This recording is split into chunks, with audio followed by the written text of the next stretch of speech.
Ya Allah. Terus bagaimana hubungan dengan anak saya yang sekolah di pesantren? Ini mau nanya. Jika sudah bersuci atau berwudu, kemudian bersentuhan dengan suami, apakah wudunya batal? Bismillahirrahmanirrahim. Assalamualaikum warahmatullahi wabarakatuh. Alhamdulillahirabbil alamin wassalatu wassalamu ala asrofil anbiya'i wa sayyidil mursalin nabiyina Muhammadin wa ala alihi wa sahbihi wa man tabi'ahum bi ihsanin ila yaumiddin amma ba'd. Para pemirsa Fatwa TV dan juga para pendengar radio dimanapun Anda berada, a'azzani Allah wa yakum. Semoga Allah Subhanahu wa taala senantiasa mencurahkan rahmatnya untuk kita sekalian. Alhamdulillah, di kesempatan yang berbahagia ini kami dapat menyapa Anda kembali di program kesayangan kita, Live Interaktif, bertemakan tentang fikih ibadah bersama guru kita Al-Ustadz Anas Burhanuddin LCMA Hafizahullahu Ta'ala, yang dimana beliau adalah salah satu dari anggota Dewan Fatwa Perhimpunan Al-Irsyad. Salawat dan salam semoga tercurahkan kepada Nabi kita Nabi Muhammad SAW beserta para keluarganya, para sahabatnya, dan juga para pengikutnya yang setia hingga hari kiamat nanti. Para pemirsa Fatwa TV dimanapun Anda berada, kami informasikan juga untuk live interaktif ini kami di-relay atau disiarkan juga oleh beberapa stasiun radio yang tergabung di RTVC, Radio Asosiasi Radio dan Televisi Islam Indonesia. Di antaranya ada Radio Bimbas Yogyakarta, Radio Sahabat Tegal, Radio Suara Madinah Caruban, ada Radio MDFM Probolinggo, Radio Hang FM Batam, Radio Amuba Pangkal Pinang, ada Radio Sago FM Sumatera Barat, Radio Gema FM Bontang, Radio Al-Hikmah Banyuwangi, Radio Albina AM Bekasi, Radio Tua FM Riau, Radio Dai Tengaran, dan Radio Mas FM Seragen. Terima kasih, kami ucapkan jazakumullahu khairan. Semoga tayangan ini bermanfaat. Dan alhamdulillah telah terhubung bersama guru kita, Al-Ustadz Anas Burhanuddin LCMA Hafizahullahu Ta'ala, langsung dari studio Fatwa TV di kota Jember, Jawa Timur. Dan mari kita coba sapa. Assalamualaikum warahmatullahi wabarakatuh, Ustadz. Waalaikumsalam warahmatullahi wabarakatuh. Ahlan, Ustadz. Bagaimana kabarnya, Ustadz? Alhamdulillah saya sehat. Semoga antum di Jakarta juga sehat dan senantiasa dalam penjagaan Allah Subhanahu wa taala. Allahumma amin wa iyyakum, Ustadz. Kami ucapkan terima kasih kepada Ustadz yang telah meluangkan waktunya di kesempatan kali ini. Barakallahu fikum. Fikum barakallah. Nah, mengikuti sama azan ya Allah wa yakum, kami mengajak Anda untuk berpartisipasi. Silakan jika Anda ingin mengajukan pertanyaan kepada Ustadz, Anda bisa menghubungi layanan telepon kami di kode area Jakarta di nomor 021 2123 2333, dan nomor telepon tersebut tertera di layar kaca Anda saat ini. Dan mari kita dengarkan nasihat pembuka dari guru kita Al-Ustadz Anas Burhanuddin LCMA Hafizahullahu Ta'ala. Kepada Ustadz dipersilakan, falyatafaddal maskur ya Ustadz. Bismillahirrahmanirrahim. Para pemirsa yang dirahmati Allah Subhanahu wa taala, dalam sebuah hadis riwayat Al-Bukhari dari Abu Hurairah radhiyallahu anhu tentang waliullah Subhanahu wa taala, Allah Subhanahu wa taala menjelaskan di akhir hadis, "Wala in sa'alani la u'tiyanna, wala in ista'adzani la u'idhanna." Dan kalau dia meminta kepadaku, niscaya aku akan beri. Dan kalau dia meminta perlindungan kepadaku, niscaya aku akan lindungi dia. Ini adalah tanda wali yang berikutnya yang disebutkan oleh Allah Subhanahu wa taala dalam hadis qudsi ini. Setelah Allah Subhanahu wa taala menjelaskan bahwasanya kalau dia sudah mencintai seorang wali, maka dia akan jadikan telinganya, matanya, tangannya, dan kakinya bekerja dan berjalan sesuai dengan aturan Allah Subhanahu wa taala dan tidak keluar dari ketaatannya. Maka itu adalah tanda wali dan tanda cinta Allah Subhanahu wa taala yang paling utama. Seseorang dijaga agar senantiasa bertakwa kepada Allah Subhanahu wa taala dan dijaga oleh Allah Subhanahu wa taala dari maksiat. Sedangkan tanda yang berikutnya adalah kalau dia meminta kepada Allah, maka Allah akan beri. Dan kalau dia berlindung kepada Allah Subhanahu wa taala, maka Allah akan lindungi dia. Maka inilah dua tanda waliullah yang langsung dijelaskan oleh Allah Subhanahu wa taala, yang hal ini menegaskan bahwasanya konsep wali, kewalian atau wilayah dalam agama kita adalah konsep yang sangat indah sekaligus simpel. Wali adalah orang yang mencintai Allah Subhanahu wa taala, kemudian membuktikan cintanya dengan amalan-amalan yang banyak dan sesuai dengan tuntunan Nabi Muhammad SAW. Kemudian akhirnya Allah mencintai dia. Dan ketika Allah sudah mencintai dia, maka Allah jaga dia, Allah lindungi dia dari maksiat, dan Allah jadikan dia orang yang mustajab doanya. Maka wali dalam agama kita bukanlah monopoli suku tertentu, juga bukan monopoli orang Arab, tidak pula hanya bisa diraih oleh keturunan Rasulullah SAW misalnya. Tapi kewalian di sisi Allah Subhanahu wa taala adalah sebuah derajat yang bisa diraih oleh siapapun. Jadi bisa jadi wali-wali Allah itu ada di sekitar kita. Mereka yang menjaga sholat jamaah mereka, mereka yang banyak beribadah sosial kepada masyarakat sekitar, keberadaan mereka bermanfaat untuk masyarakat sekitar, mereka yang istiqamah di atas jalan Allah dan menjaga diri dari maksiat kepada Allah Subhanahu wa taala. Mereka bisa jadi adalah wali-wali Allah yang orang tidak menyebut mereka sebagai wali, tapi mereka adalah wali Allah yang sesungguhnya. Bahkan setiap muslim harus bercita-cita untuk menjadi waliullah, karena waliullah berarti keimanan dan keyakinan.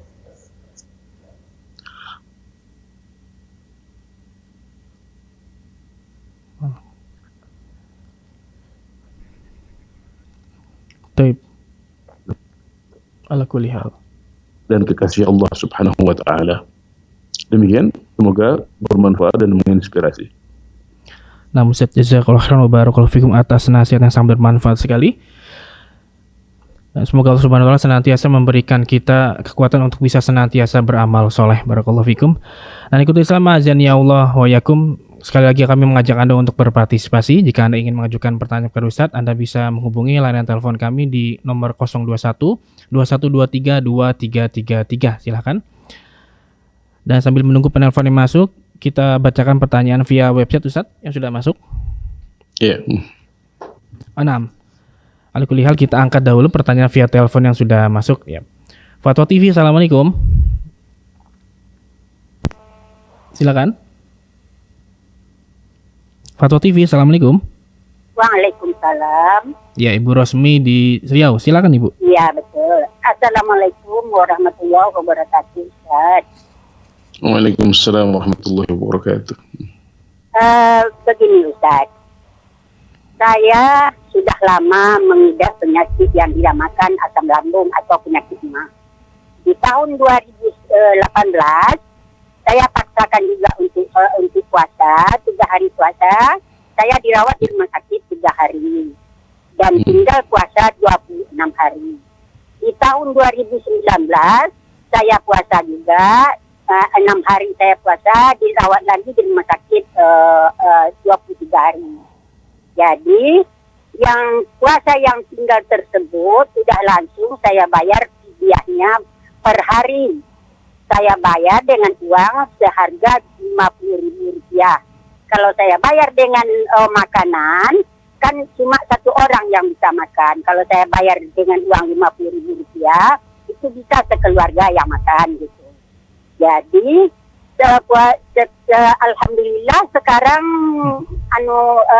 lambung saya udah agak bagus. Baik. Tahun 2010 tinggal puasa 4. Tidak bisa saya mengqadanya di bulan Awal dan bisa lanjut meneruskan sunat Awal 6 hari. Di tahun 2021 juga saya tinggal puasa 3 hari. Saya bisa mengqadanya di bulan Awal dan bisa melanjutkan sunat awal 6 hari. Dan yang menjadi pertanyaan saya sekarang, bagaimanakah puasa yang tinggal yang saya sudah bayar fidyahnya, apa harus saya qada juga atau cukup dengan fidyah tersebut saja? Nah, mohon penjelasannya Ustaz. Terima kasih. Assalamualaikum warahmatullahi wabarakatuh. Oke, Ibu, saya boleh bertanya, Bu, dulu kondisinya ketika dulu ya sebelum tahun 2010 ketika apa namanya? 18. Ketika ketika masih banyak meninggalkan puasa dulu, dokter yang merekomendasikan untuk fidyah? Saya yang bayar karena dokter tidak boleh puasa. Kalau saya puasa nanti penyakitnya tambah parah gitu. Jadi kata dokter, kalau ibu teruskan juga puasa, nanti penyakit ibu akan bertambah parah katanya. Nanti berak ibu pun makin hitam katanya gitu. Jadi saya tinggal puasa 26 hari tahun 2018, 23 hari tahun 2019. Jadi saya bayar fidyah. Saya takut tak bisa mengkodanya gitu. Sekarang nampaknya sudah agak bagus melambung saya, Ustaz. Apa saya harus mengkoda juga yang saya sudah bayar fidyahnya atau bagaimana gitu? Yang tahun 2018 dan 2019 tersebut. Baik. Ya. Cukup Ibu ya? Ya cukup. Ya. Assalamualaikum warahmatullahi wabarakatuh. Waalaikumsalam warahmatullahi wabarakatuh. Ustaz. Assalamualaikum. Iya, jadi ketika ibu membayar fidyah pada tahun-tahun yang terdahulu, itu sudah berdasarkan kondisi yang terjadi pada waktu itu.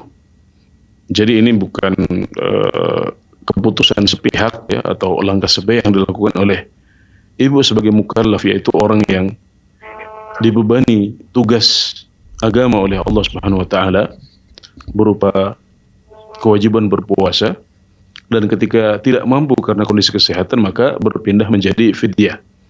Jadi sudah ada proses konsultasi dengan ahlinya, sebagaimana firman Allah Subhanahu wa taala, fas'alu ahla dzikri in kuntum la ta'lamun.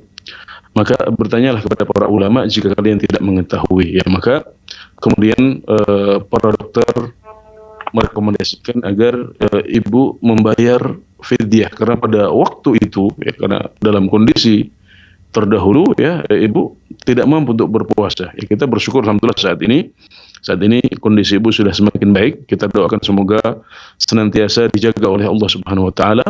Adapun yang terdahulu karena sudah sesuai dengan kondisi pada waktu itu dan ibu sudah membayar fidyahnya, maka ibu tidak wajib lagi untuk mengqadha puasa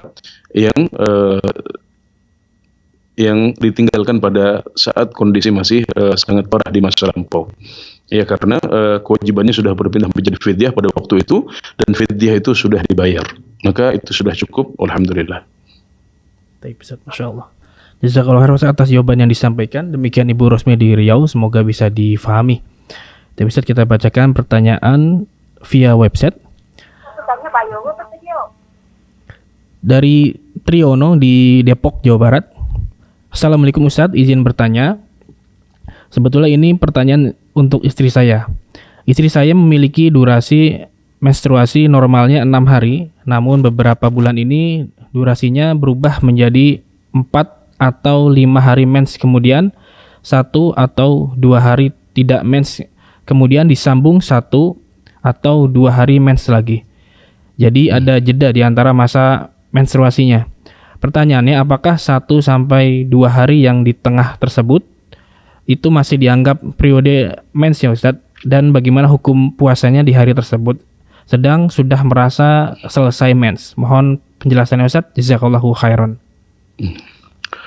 Ya, kondisi yang disebutkan oleh saudari penanya dari Depok, atau saudara penanya dari Depok yang bertanya untuk istrinya, ini adalah sebuah kondisi yang umum terjadi pada para wanita.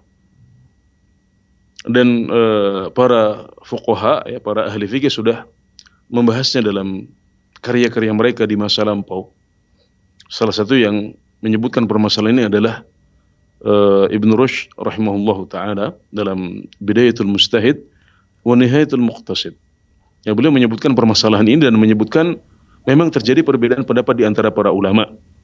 Namun yang lebih kuat, yang lebih beliau pilih juga adalah pendapat yang mengatakan bahwasanya 1 hari atau 2 hari yang darah tidak keluar di tengah-tengah masa haid yang biasanya itu terhitung sebagai masa haid. Jadi ketika seorang wanita memiliki kebiasaan haid sebanyak 6 hari atau 7 hari dalam setiap siklusnya atau dalam setiap bulannya, kemudian di 3 hari pertama dia keluar darah, kemudian ada di hari keempat dan kelima misalnya tidak keluar darah, dan darah kembali keluar di hari ke-6 dan ke-7, maka hari yang keempat dan kelima itu terhitung sebagai masa haid meskipun darah tidak keluar. Ya, jadi pada saat itu maka dia masih tidak boleh sholat, tidak juga boleh puasa, tidak juga boleh berpuasa, dan berlaku baginya hukum haid semuanya. Meskipun darah haid tidak keluar.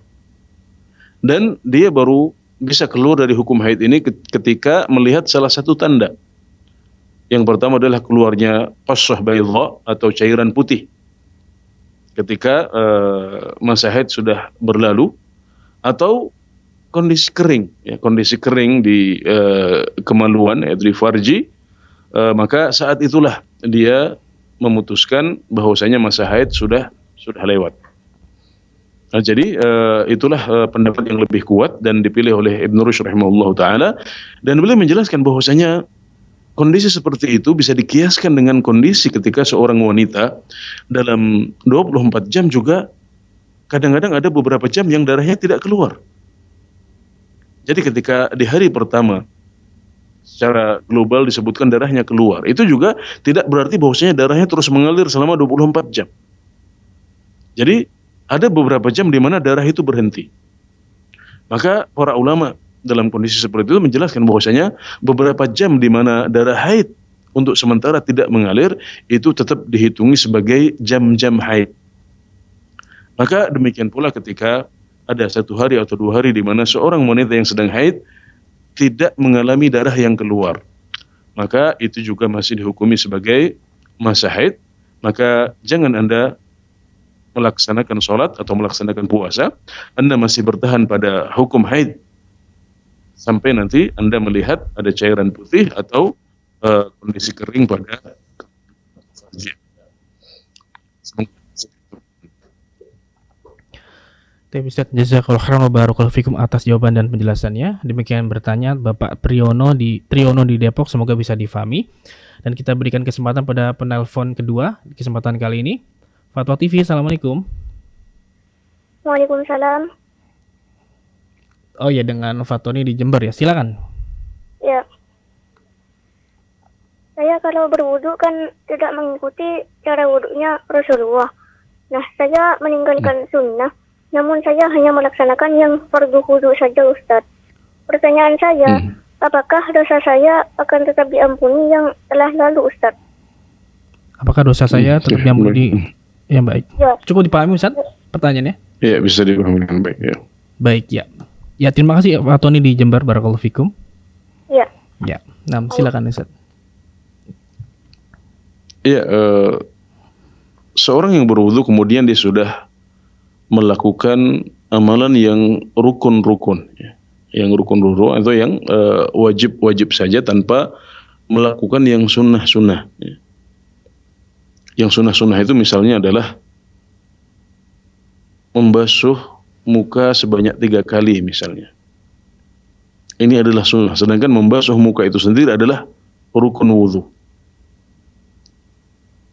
Kemudian di antara sunnah wudu yang diajarkan oleh Rasulullah SAW dan disebutkan oleh para ulama sebagai sunnah adalah dalak. Dalak artinya adalah memijat, ya, atau imrarul yad. Imrarul yad artinya adalah membuat tangan kita, ya, memijat-mijat anggota wudu.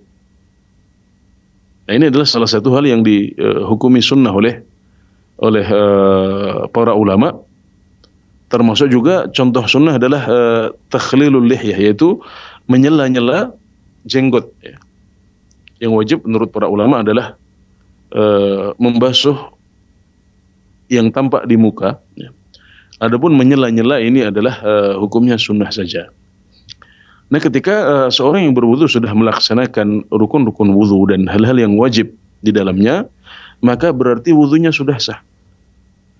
Wudunya sudah sah, dan itulah yang disebut sebagai sifat wudu yang mujzi, ya, sifat wudu yang minimalis.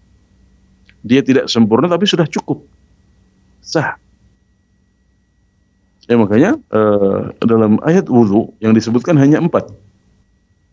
Ya, Allah Subhanahu wa taala berfirman, "Ya ayyuhalladzina amanu idza qumtum ila shalah faghsilu wujuhakum wa aydiyakum ila al-marafiq wamsahu bi ru'usikum wa arjulakum ilal ka'bain. Wahai orang-orang yang beriman, jika kalian bangun untuk salat, maka basuhlah wajah-wajah kalian, basuhlah tangan-tangan kalian, usaplah kepala kalian, dan basuhlah kaki kalian sampai dua mata kaki. Dan untuk tangan juga sampai marafiq, sampai kedua siku. Ini adalah hal-hal yang disebutkan oleh Allah Subhanahu wa taala dalam Al-Qur'an, dan itulah yang kemudian disebut sebagai rukun wudu oleh para ulama. Dan ketika seseorang sudah menjalankan rukun wudu dan yang wajib-wajib, maka berarti wudunya sudah cukup, dan itu tidak perlu diulang. Kalau sudah seperti itu maka tidak perlu diulang, dan insya Allah dengan begitu seseorang berhak untuk mendapatkan pengampunan dari Allah Subhanahu wa taala karena dia sudah melaksanakan wudu yang cukup. Nah, yang membuat orang tidak bisa mendapatkan ampunan itu atau bahkan justru malah mendapatkan dosa adalah kalau rukun dan kewajibannya tidak sempurna.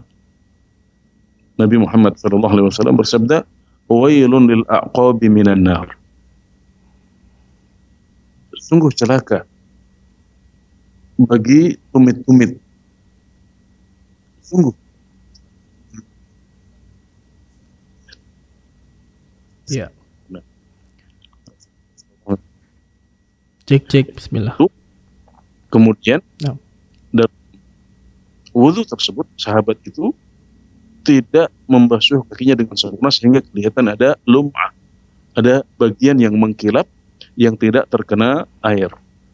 Maka Nabi Muhammad SAW mengancam sahabat ini dengan sabda beliau, "Wailun lil a'qabi minan nar." Kecelakaan berupa siksa di neraka bagi tumit-tumit yang tidak dibasuh secara sempurna. Jadi ini yang diancam. Adapun kalau seseorang sudah menyempurnakan rukun-rukun dan kewajibannya, maka itu sudah cukup. Tapi hendaknya seorang muslim berusaha untuk menyempurnakan wudunya dan tidak mencukupkan diri dengan yang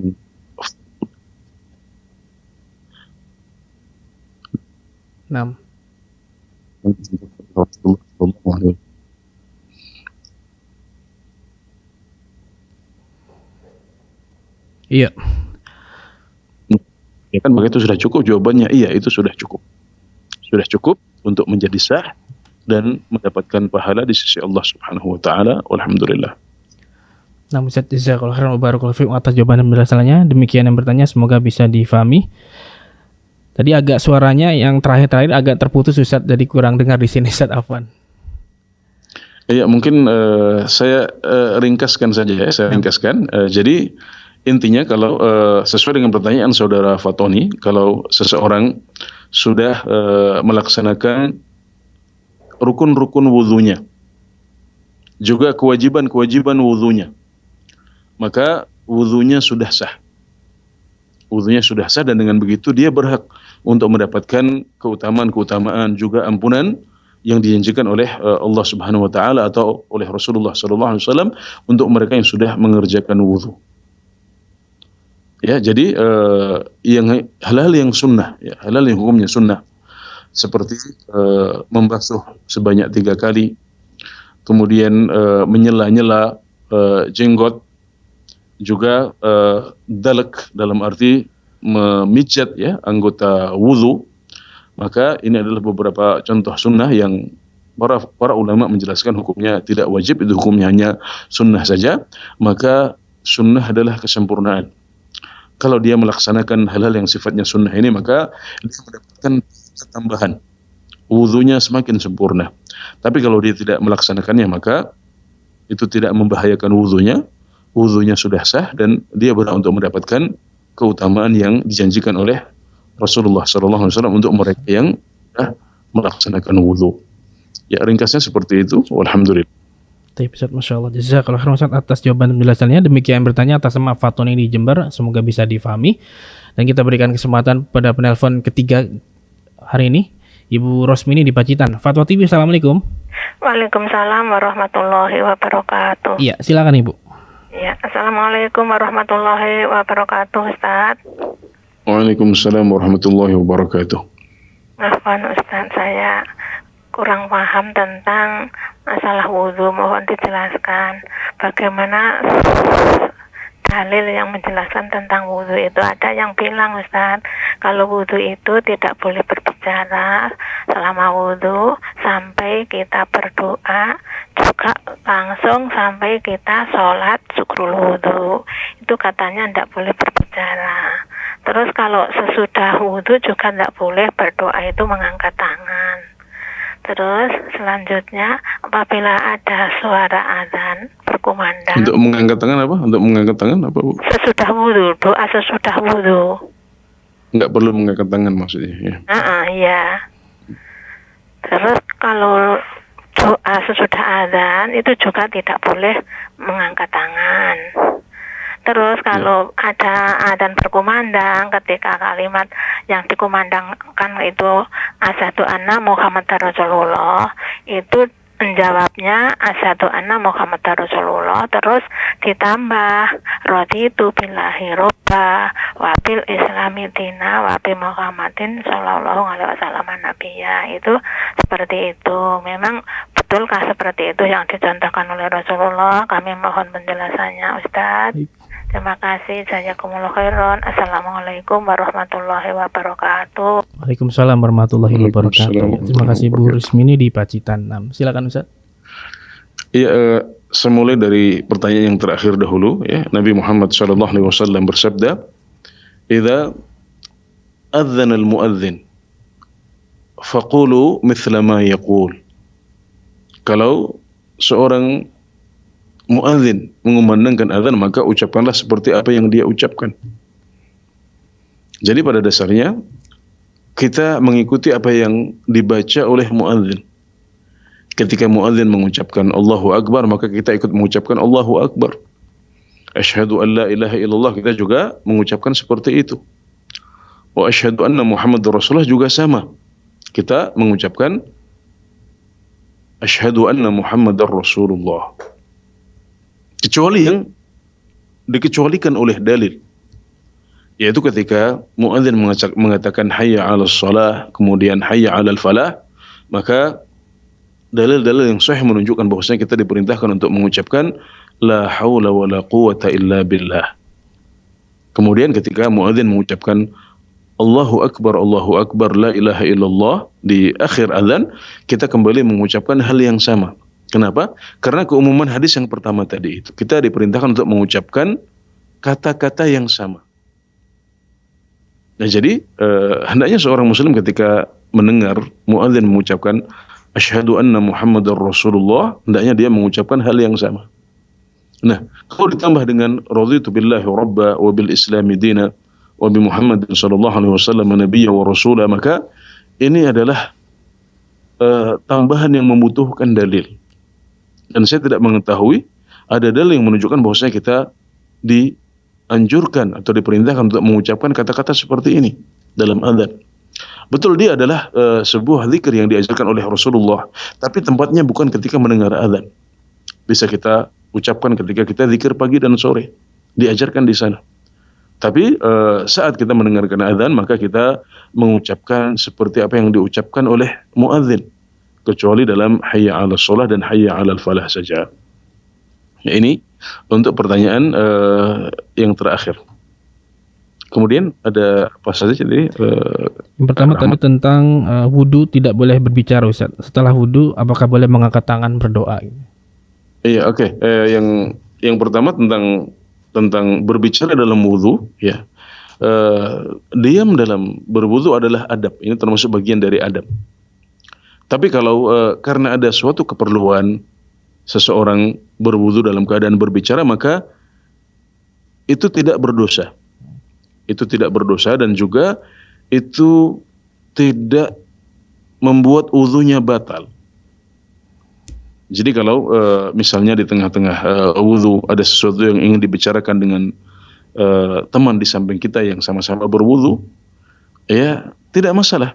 Saya tidak mengetahui ada larangan dalam hal ini, maka tidak masalah. Nah, jadi itu boleh-boleh saja, walhamdulillah. Kemudian tentang mengangkat tangan setelah berwudu ketika berdoa, atau yang satu lagi mengangkat tangan ketika berdoa setelah adzan atau di antara adzan dan iqamat, ya maka perlu diketahui bahwasanya mengangkat tangan adalah salah satu adab dalam berdoa. Mengangkat tangan adalah salah satu adab saat kita berdoa kepada Allah Subhanahu wa taala, dan itu juga menjadi salah satu sebab dikabulkannya doa kita. Namun tidak semua kondisi itu disunahkan untuk mengangkat tangan. Ya, pada dasarnya saat kita berdoa kita disunahkan untuk mengangkat tangan. Nah, ada kondisi-kondisi tertentu di mana kita tidak dianjurkan untuk mengangkat tangan. Misalnya dalam kondisi khutbah. Dalam kondisi mendengar khutbah Jumat, maka yang dicontohkan oleh Rasulullah SAW adalah kita tidak mengangkat tangan di situ. Jadi cukup mengamini apa yang diucapkan oleh imam. Ya, ketika imam berdoa maka kita mengucapkan amin amin tanpa kita mengangkat tangan kita. Kenapa? Karena ada dalil khusus yang menunjukkan bahwasanya kita tidak dianjurkan untuk mengangkat tangan saat kita mendengarkan doa dalam khutbah Jumat. Ya, adapun yang tidak ada dalilnya, tidak ada dalil larangannya, maka pada dasarnya mengangkat tangan dalam doa adalah dianjurkan. Ya, termasuk saat kita berdoa di antara adzan dan iqamat, maka kita tidak ada larangan untuk mengangkat tangan kita dalam doa itu, dan kita disunahkan untuk mengangkat tangan dalam doa tersebut. Wallahu taala a'lam. Masya Allah. Tapi Ustaz, jazakallahu khairan wa barakallahu fikum atas jawaban dan penjelasannya. Demikian pertanyaan Bu Rusmuni, semoga bisa difahami. Taib, kita angkat pertanyaan berikutnya di kesempatan kali ini dari Ummu Yodi di Pekanbaru. Fatwa TV, Assalamualaikum. Waalaikumsalam warahmatullahi wabarakatuh. Iya, silakan Ummu. Iya, Assalamualaikum Ustaz. Waalaikumsalam warahmatullahi wabarakatuh. Izin melanjutkan pertanyaan dari member WhatsApp di Rosa. Yang pertama itu Ustaz tentang hukum wudhu untuk ibu yang menyusui. Ana mempunyai anak bayi dan anak itu sudah mulai tumbuh gigi dan banyak yang mulai dimakannya. Kadang-kadang ketika kita sudah berwudhu dan mau sholat, itu anak minta disusui. Apakah wudhu ana batal? Keduanya Ustaz, saat libur kemarin, anak-anak yang di pondok pulang dari pondok, dan saat sholat di komplek PT perkebunan, itu anak-anak sholat di belakang imam. Seharusnya imam itu duduk tahiyat awal, tapi imam itu mungkin lupa, langsung berdiri. Nah, si abang, anak-anak juga langsung berdiri, karena dia mikirnya mungkin nanti imam ini akan sujud sahwi, tapi makmum yang lain tidak ada yang ikut berdiri. Sampai akhirnya imam pun duduk kembali, duduk tahiyat awal. Setelah kejadian itu, anak-anak dipanggil oleh tata usaha perkebunan dan orang-orang yang mungkin tidak berilmu juga untuk menceramahi anak-anak. Bagaimana yang anak tanyakan Ustaz, sebenarnya anak-anak ingin menyampaikan dan meluruskan hukum bab tata cara sholat berjamaah. Tapi dia sudah ketakutan duluan karena terlalu banyak yang menceramahinya. Yang anak tanyakan Ustaz, apa hukumnya melarang anak remaja untuk sholat di belakang imam, sementara kalau secara hafalan dan keilmuan dia lebih bagus dari yang lain. Itu aja Ustaz. Ya. Assalamualaikum, jazakallahu khairan. Jazakallahu khairan Ibu Ummu Yodi di Pekanbaru. Nah, silakan Ustaz. Ya, yang pertama tentang hukum wudhu ibu menyusui. Menyusui bayi, apakah itu membatalkan wudhu apa tidak? Jawabannya tidak membatalkan wudhu. Ya, kenapa? Karena pada dasarnya perkara-perkara atau hal-hal seperti ini tidak membatalkan wudhu, kecuali kalau ada dalilnya. Nah, jadi pada dasarnya semua perkara itu tidak membatalkan wudhu. Kapan kita mengatakan bahwasanya perkara tertentu membatalkan wudu? Ketika ada dalilnya yang sahih. Kita mengatakan bahwasanya kentut itu membatalkan wudu, kencing itu membatalkan wudu, buang air besar itu membatalkan wudu. Kemudian juga misalnya tidur yang dalam itu membatalkan wudu karena ada dalil-dalil yang menunjukkan akan hal itu. Nah sekarang pertanyaannya, apakah ada dalil yang menunjukkan bahwasanya menyusui bayi itu membatalkan wudu? Jawabannya tidak. Yang tidak ada dalil sahih, bahkan tidak ada dalil yang setahu saya menunjukkan bahwasanya menyusui bayi itu membatalkan wudu. Maka berarti kita bertahan pada bara'ah asliyah, kita bertahan pada kebebasan hukum. Maka kita katakan bahwasanya menyusui bayi tidak membatalkan wudu karena tidak ada dalil yang menunjukkan hal tersebut. Kemudian yang kedua tentang apakah seorang remaja yang masih belia berhak untuk sholat di belakang imam langsung.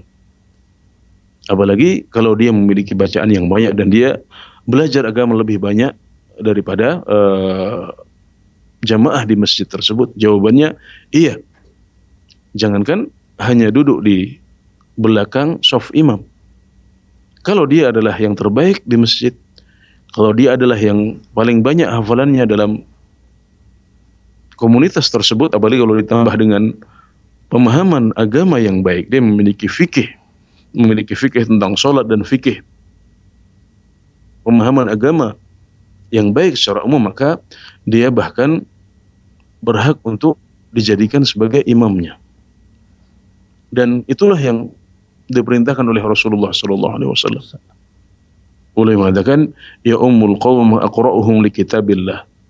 Yang berhak untuk menjadi imam untuk suatu kaum adalah yang paling banyak hafalannya.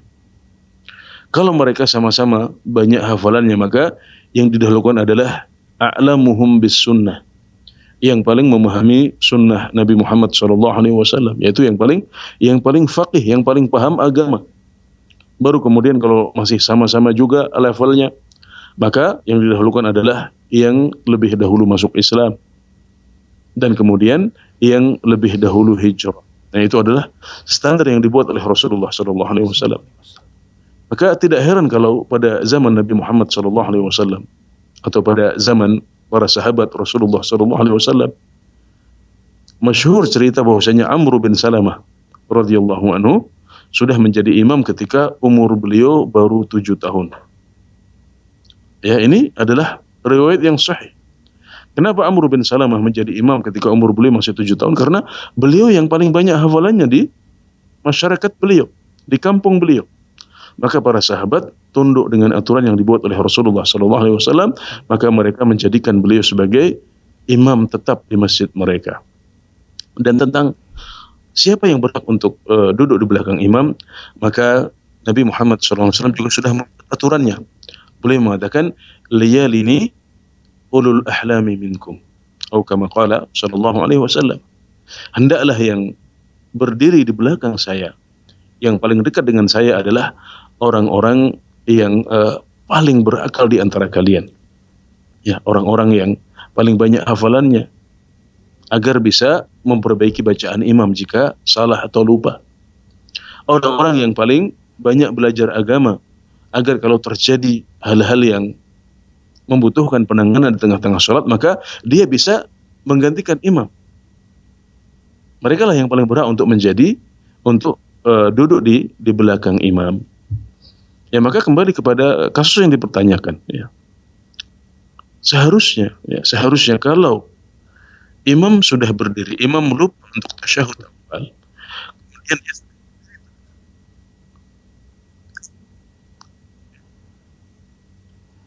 cek. Nah, Ustaz, mohon maaf Ustaz, suara tidak muncul Ustaz. Kalau para makmum tidak sempat untuk mengingatkan imam dan mereka baru mengingatkannya ketika imam sudah berdiri tegak, maka yang menjadi sunnah Rasulullah SAW dalam hal ini adalah hendaknya para makmum ikut berdiri bersama imam, kemudian nanti mereka sujud sahwi di akhir sholat. Itu yang dicontohkan oleh Nabi Muhammad SAW.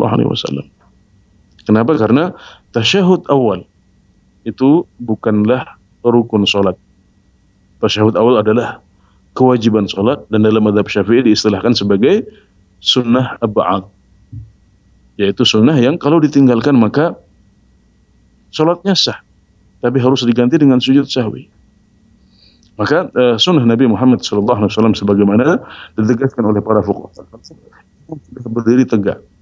Sebagian mengatakan kalau imam sudah mulai membaca Al-Fatihah di rakaat yang ketiga, maka imam tidak perlu untuk duduk kembali. Ya, imam bisa terus melanjutkan sholatnya, dan makmum wajib untuk ikut bangkit bersama imam dan meneruskan sholat mereka, untuk kemudian nanti mereka bersama-sama sujud sahwi sebelum salam. Ya, itulah yang dicontohkan oleh Nabi Muhammad SAW. Tapi memang kadang-kadang kita dihadapkan pada kondisi yang tidak ideal. Dihadapkan pada kondisi di mana yang sholat di belakang adalah orang-orang yang awam, yang belum paham tentang hukum seperti ini. Maka ketika kondisinya seperti itu, para makmum tidak mau bangkit, maka hendaknya imam duduk, ya, daripada sholatnya kacau nanti. Nah, kata orang bijak mengatakan, sing waras ngalah, ya, yang lebih paham agama ini daripada jamaahnya hancur ini. Imam sudah menunggu berdiri di atas, tapi makmumnya kekeh, ya, bertahan duduk di tasyahud awal mereka. Maka kita tidak bisa mengharapkan mereka untuk melanjutkan sholat, ya. Maka tidak masalah bagi imam untuk duduk kembali.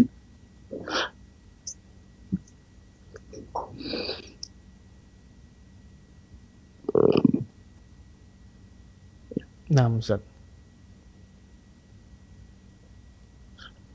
Nah, Ustaz. Ya, sehingga jamaahnya tidak menjadi kacau, dan hendaknya ibu membesarkan hati Ananda, ya, agar jangan sampai ciut, jangan sampai patah arang, ya, karena kondisi seperti itu sangat biasa dalam dakwah. Itu belum seberapa, baru diceramai, baru dipanggil, dan seharusnya Ananda bisa berargumen bersama mereka. Insyaallah. Memang ada banyak orang yang tidak paham di luar sana, dan itu membutuhkan hikmah dan kesabaran dai. Anggap itu sebagai latihan. Apa yang dia lakukan sudah benar, besarkan hatinya, dan hendaknya siap dengan ujian-ujian seperti itu di medan dakwah nantinya. Dan apa yang dihadapi masih belum seberapa jika dibandingkan dengan apa yang dahulu dihadapi oleh Rasulullah SAW. Walhamdulillah. Jadi terus belajar, terus semangat untuk menuntut ilmu. Insya Allah suatu saat akan ada masanya di mana suara Ananda akan didengar oleh mereka, insya Allah. Dan insya Allah dengan hikmah, ya, dengan kebijaksanaan dalam berdakwah, dengan kelemah lembutan dalam berdakwah, ditambah ilmu yang terus bertambah, suatu saat insya Allah Ananda bisa menjadi seorang dai yang handal dan bermanfaat untuk umat Islam, insya Allah. Masya Allah. Nah, barakallahu fikum Ustaz wa jazakallahu khairan atas jawaban dan penjelasannya. Demikian yang bertanya Mu Yodi di Pekanbaru, semoga bisa difahami dan semoga Allah Subhanahu wa taala mudahkan urusannya. Dan Ustaz, kita bacakan pertanyaan via website. Pertanyaan kedua dari website dari Iwan di Kalimantan Timur, Kabupaten Berau. Assalamualaikum Ustaz, izin bertanya tentang bacaan imam pada doa ketika duduk di antara dua sujud, Robbik firli dan seterusnya, apakah harus diganti domirnya menjadi Robbana firlana? Begitu juga doa meminta 4 hal pada tahiyat akhir yang berbunyi Allahumma inni a'udzubika minal azabi jahannam dan seterusnya, apakah juga harus diganti domirnya menjadi Allahumma inna a'udzubika dan seterusnya? Mohon penjelasan dan nasihatnya Ustaz. Barakallahu fikum. Iya, kondisi duduk di antara dua sujud, juga kondisi berdoa sebelum salam adalah kondisi sir, ya, kondisi di mana kita diperintahkan untuk melirihkan suara kita. Maka dalam kondisi sholat yang sir atau lirih seperti ini, maka imam dan makmum masing-masing membaca dan berdoa untuk dirinya sendiri. Ya, jadi kondisi duduk di antara dua sujud ketika kita membaca Rabbighfirli warhamni wajburni warzuqni atau warfa'ni atau Rabbighfirli atau sebelum salam ketika kita mengucapkan Allahumma inni a'udzubika min adzabi jahannam dan seterusnya. Ini adalah kondisi sir di mana kita berdoa dengan lirih. Ya, lirih itu adalah dengan menggerakkan lisan tapi suaranya tidak sampai didengar oleh orang lain. Maka Nabi Muhammad SAW tidak mengganti dhamirnya, tidak mengganti kata ganti dari saya menjadi kami misalnya. Padahal Nabi Muhammad SAW itu lebih sering menjadi imam daripada sholat fardu sendiri. Ya, beliau adalah imam tetap di Masjid Nabawi. Beliau adalah imamnya para sahabat bahkan dalam safar-safar mereka bersama Nabi Muhammad SAW. Maka tidak disebutkan bahwasanya beliau mengganti dhamir dalam doa di antara dua sujud atau di akhir tasyahud sebelum salam menjadi dhamir kita atau kami. Kenapa? Karena kondisinya adalah kondisi sir. Ya, membaca dengan lirih di mana masing-masing imam dan makmum membaca dan berdoa untuk dirinya sendiri. Maka tidak perlu diubah. Bagaimana disebutkan oleh Rasulullah SAW. Doa yang perlu diubah kata gantinya dari saya menjadi kami atau kita adalah doa bersama, di mana imam akan diamini doanya oleh makmum atau khatib akan diamini doanya oleh imam. Misalnya dalam kunut tarawih, ya, dalam kunut tarawih atau dalam khutbah Jumat, ya, maka di sini sebaiknya imam mengubah doanya, mengubah dhamirnya menjadi kita atau kami, nahnu. Ya, kenapa? Karena dia tidak berdoa untuk dirinya sendiri, dia berdoa untuk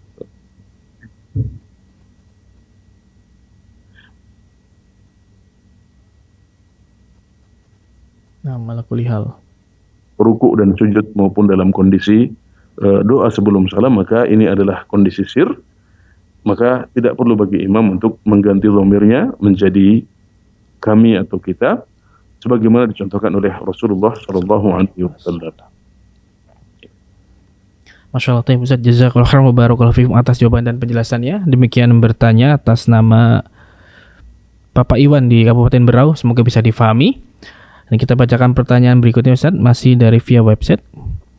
Dari Endang Supriyanti di Kabupaten Lebak, Banten. Assalamualaikum warahmatullahi wabarakatuh. Izin bertanya, Ustaz. Waalaikumsalam warahmatullahi wabarakatuh.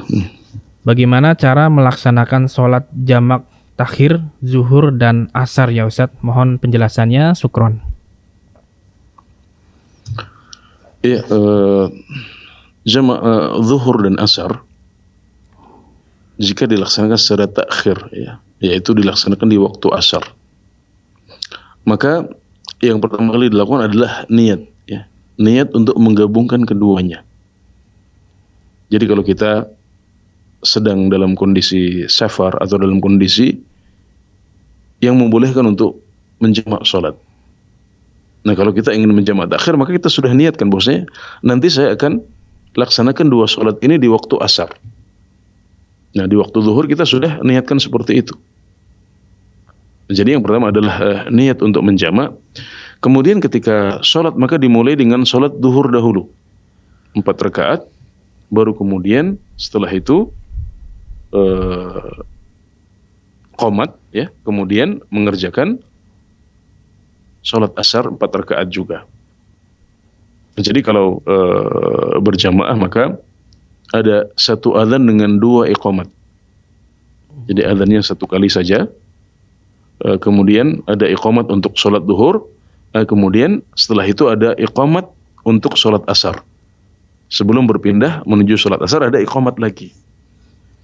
So ini seperti yang dicontohkan oleh Nabi Muhammad SAW ketika beliau menjamak sholat di Arafah saat beliau haji, juga di Muzdalifah ketika beliau bermalam di Muzdalifah dalam ibadah haji beliau juga. Nah, jadi itulah yang dicontohkan, dan jamak takhir ini juga bisa dipadukan atau dikombinasikan dengan qasar.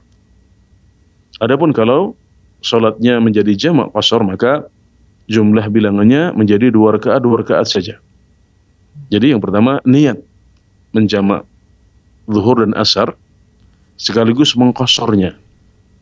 Kemudian pelaksanaannya dimulai dengan iqamat untuk salat zuhur 2 rakaat. Kemudian iqamat lagi dilaksanakan sholat asar 2 rakaat, dan keduanya dilaksanakan ketika waktu asar sudah masuk. Karena yang akan dilakukan adalah jamak qasar secara takhir, yaitu di waktu sholat yang kedua.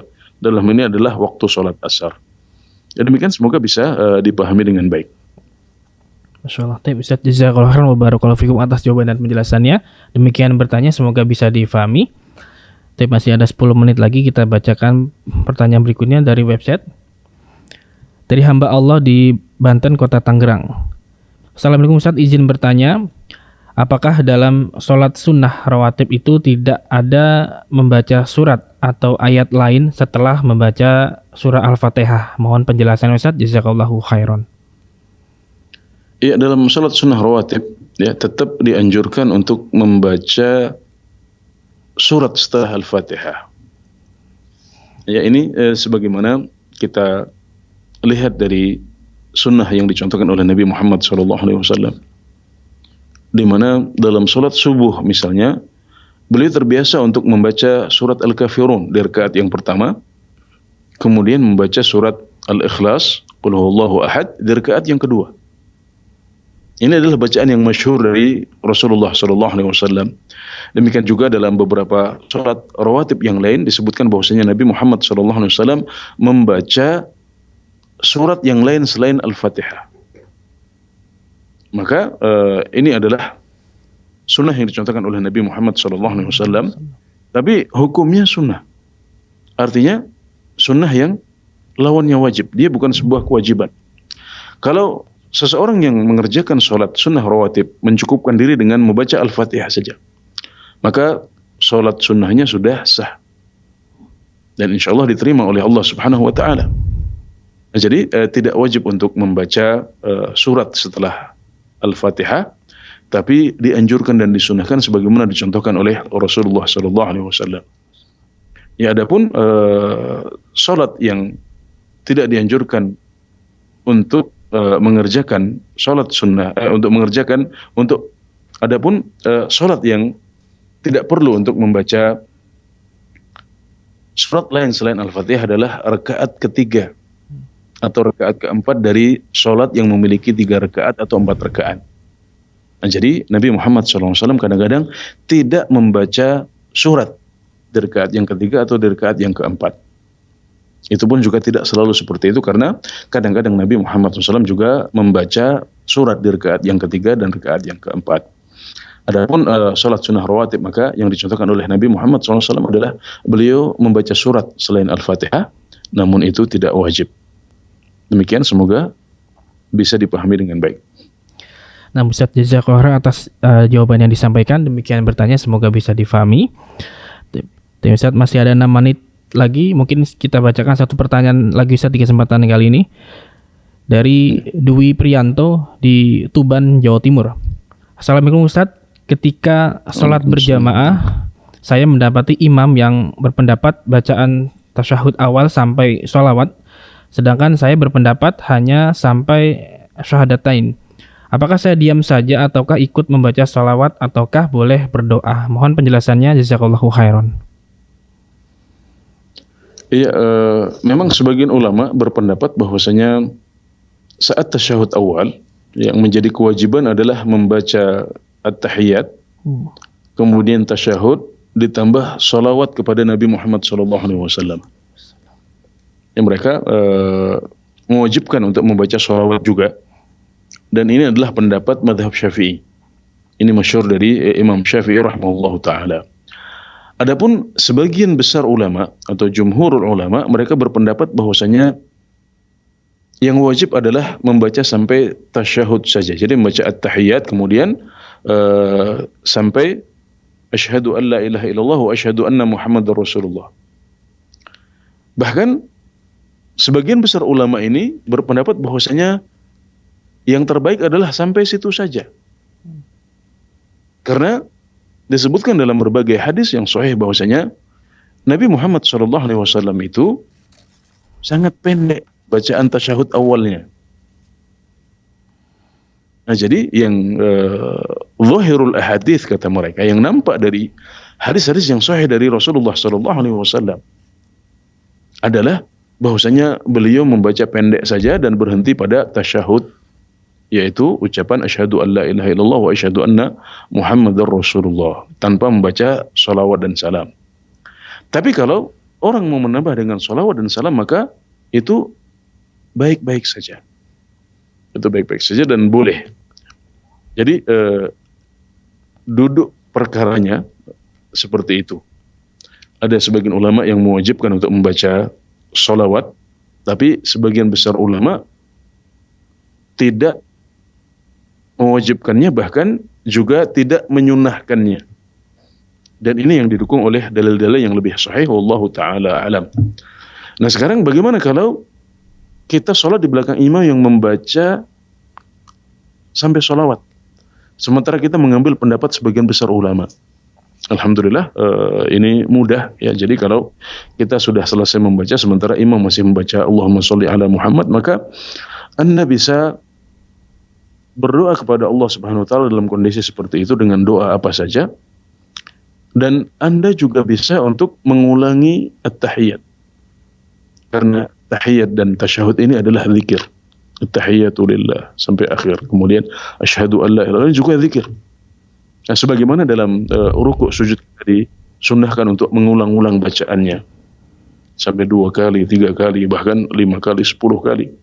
Maka ketika kita masih menunggu imam selesai membaca, maka kita juga dibolehkan atau bahkan dianjurkan untuk mengulang-ulang bacaan itu. Baca at-tahiyat, kemudian asyhadu an la ilaha illallah sampai selesai. Kalau imam belum selesai juga, maka kita ulangi lagi. Bisa seperti itu, bisa dengan berzikir atau berdoa kepada Allah Subhanahu wa taala, semuanya baik. Alhamdulillah. Masya Allah, Ustaz, jazakallahu khairan wa barakallahu fikum atas jawaban dan penjelasannya. Demikian bertanya atas teman Dwi Priyanto, semoga bisa difahami. Dan tersebut adalah pertanyaan terakhir di kesempatan kali ini, Ustaz. Jazakallahu khairan wa barakallahu fikum atas waktu dan ilmunya, Ustaz. Semoga Allah Subhanahu wa taala senantiasa menjaga Ustaz, kru dan juga keluarga di sana. Amin. Nah, mengikuti Jazakumullahu khair. Nah, mengikuti salam azan ya Allah wa yakum. Demikian live interaktif pada hari ini. Semoga apa yang disampaikan Ustaz bisa menjadi tambahan ilmu yang bermanfaat untuk kita semua. Nah, semoga Allah memberikan taufik untuk kita untuk bisa memahami ilmu yang telah kita pelajari.